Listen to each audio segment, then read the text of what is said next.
welcome back to Minecraft. Demon is still with me and Melinka's still away, but hello Demon. Hello. Hello. So last episode we promised that we'd show the stuff that's outside. We've also got some new stuff upstairs too, so I'm going to start off upstairs. So let's jump up the tower all the way up to, I believe this one. Yeah, here we go. Cool. To place a new block down is actually because I needed it for something. It was called an essence refiner, and the essence refiner here, I might even try and show what I made. Let me do that. So what I went for is this life essence. So let me get 2 eggs, 2 golden apples, and an arcane ash. Right. Egg times 2. And golden apples times 2. Hopefully I've got those. Yep, I do. And finally the arcane ash. And just 1.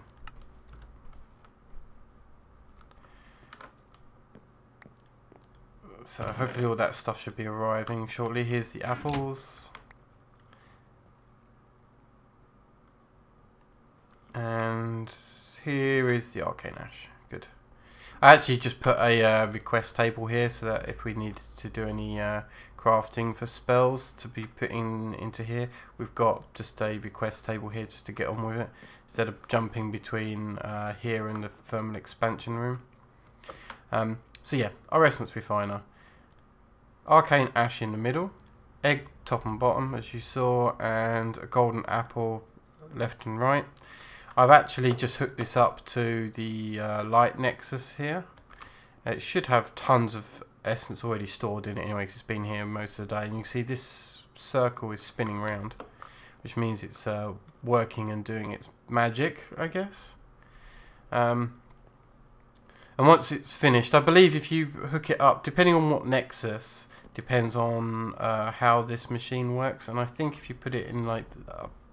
is it like the dark nexus, it runs quicker, but you have a chance of losing one of your materials, something like that. The light nexus is the safest way, but also the slowest. And in fact, what happens? Dark nexus is you have the ability to lose your end item. Oh, okay. Well, with the light nexus here, I was able to keep some of my original items. There's a small chance with the light nexus, but it's very slow.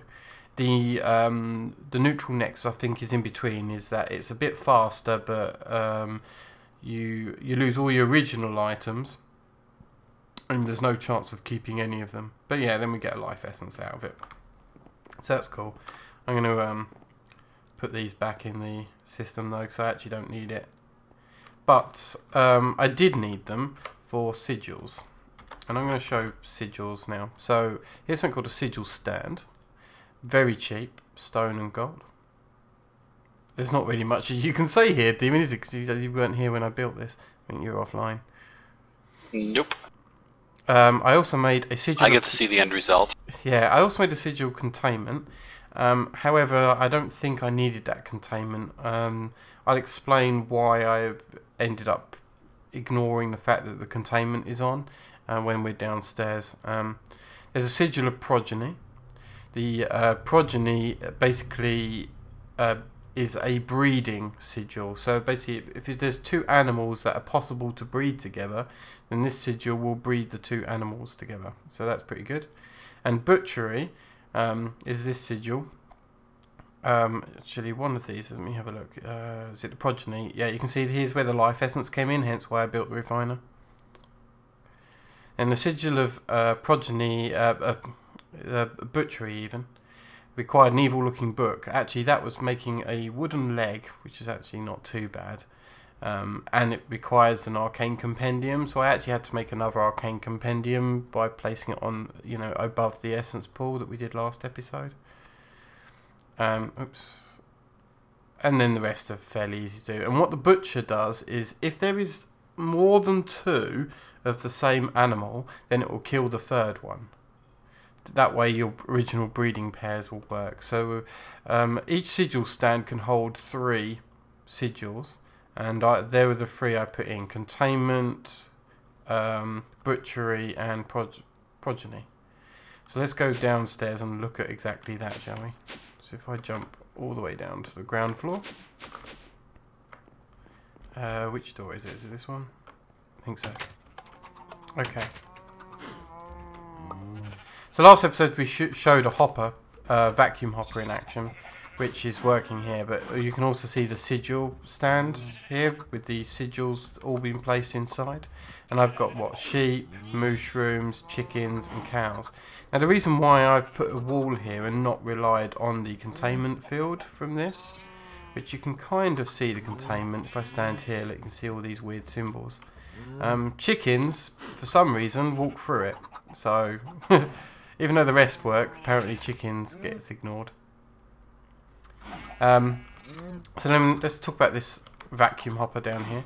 So the vacuum hopper, as we said, sucks up XP, which when you breed, you get some XP from breeding. So I thought, well, I might as well not waste it. So what I've done is I've made a pipe, which you saw last episode goes into the wall at the bottom there. So we're keeping the XP off of the breeding that's done here. And we've also set the vacuum hopper, we've also set the item output as well, which is this blue side. So it works the same way as we set the XP output last episode, but instead I set a item output on the vacuum hopper here. And the vacuum hopper, it's actually really simple. It grabs, say, feathers after it kills stuff, which I've just picked up instead of the vacuum hopper. If I click it, you can see, it's going to be tricky because cows are in the way, but everything gets sucked up. Unfortunately, the chest is in the way of that sucking up. So if anything dropped, say, here, what was originally happening is they were getting stuck behind this chest and not being collected. So, using MFR to help me out, I made some conveyor belts. Let's quickly look at these recipes. Very cheap, just some rubber, which I got off of a tree, redstone and iron, and it gives you 16 conveyor belts. And I just placed them down here to make sure that if anything got stuck behind, that it would actually eventually get sucked up into the vacuum hopper. Cool. And considering I'm stuck in here at the moment, let me jump out. There we go. Love that spell. So yeah, that's how I set up the sigils. What do you think, Demon? Is it pretty cool with the conveyors and everything? It's cool, but I see why the chickens are getting through. It's not actually. Even if I dropped it down a level, because I tested this, because you're about to say it's because the sigil's not on the ground, right? And it's hovering up. Yeah, that's exactly what I was going to say. Yeah, actually, if you drop the sigil down one level, they still get through. I don't know. Chickens are misbehaving at the moment. Chickens are spy chickens, and they will go anywhere they please. Anywhere they damn please. Something else Ars Magica that's over here is this witchwood log. We actually put circled the witchwood sapling when we placed it with essence. That actually causes it to grow. If you don't put the essence down, then the sapling won't grow. And what's good about this is there's a chance that when this grows, it drops arms on the ground. So if I chop this down and plant another witchwood sapling, there's a chance that when it does grow, that we get those arm plants. And arms are they're used in tons of recipes up in the crafting altar, but they're also really rare that spawn out in the world. So this is how you create them, is by making a witchwood log kind of, or witchwood tree farm-ish.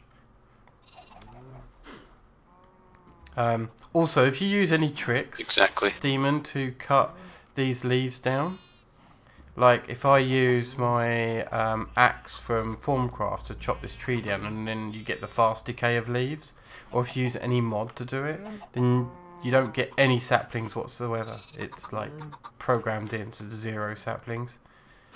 The only thing I found that did work to help me get saplings was the Red Power, Project Red, sorry, scythes.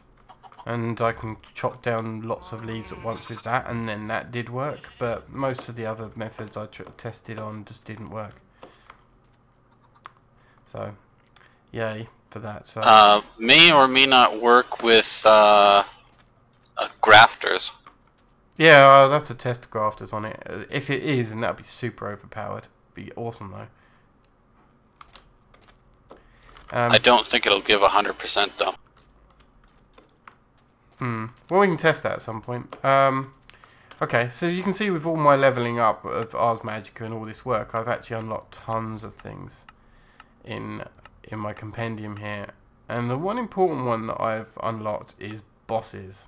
In this case, the Water Guardian. And we're going to go and fight our boss. Hence why last episode we worked on armor and enchanting everything so that we could kill stuff easily.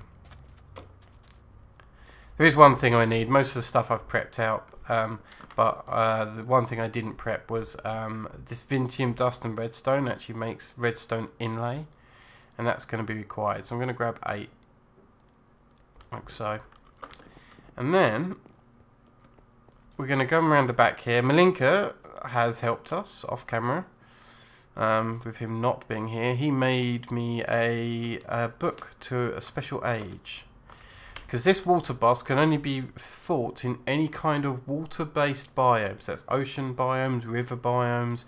I think maybe even swamp biomes count as a watery biome. Possibly.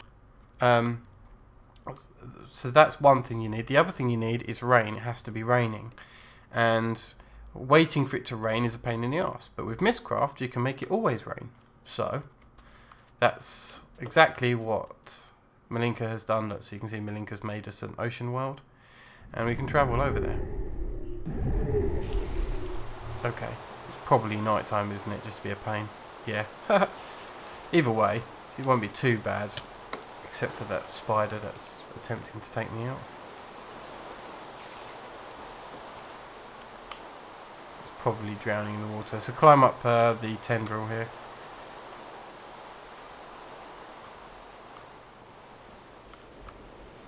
Okay, I made us a little room.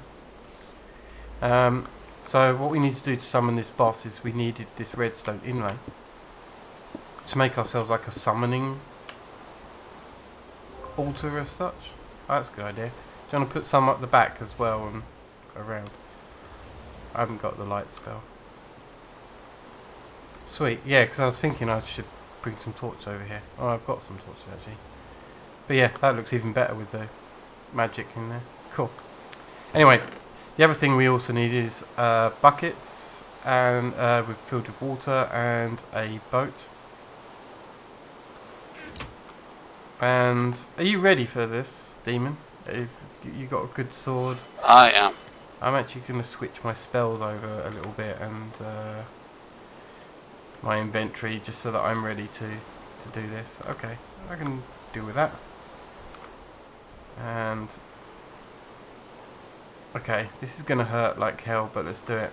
So we throw a bucket into the middle and a boat. I missed.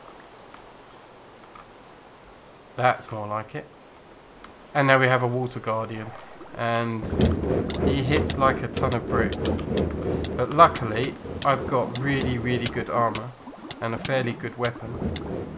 And I'm taking quite a bit of damage, so I can use thanks, Ninja.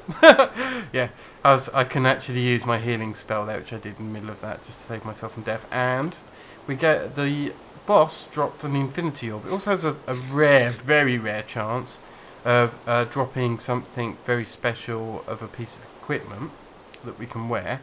It also has a medium to rare chance of dropping this boss a water essence. So you saw how we used like a life essence in the refiner? Well, I believe there's a boss that you could fight that could also just drop the life essence. And in this case, because it's a water boss, it will drop a water essence maybe. But we also got an infinity orb, and the infinity orb I can use, and we gain a blue skill point. If you remember from a couple of episodes back when we were doing Ars Magica, in the Oculus you saw blue, green and red skill trees and stuff. So if you want to, instead of waiting for the levels to give you your skills, you can actually just fight the boss here, and they'll give you skill points too, and we can use those in the Oculus, which is pretty tasty. Demon, do you want to summon him again? Alright, let's go again. I'm up for it.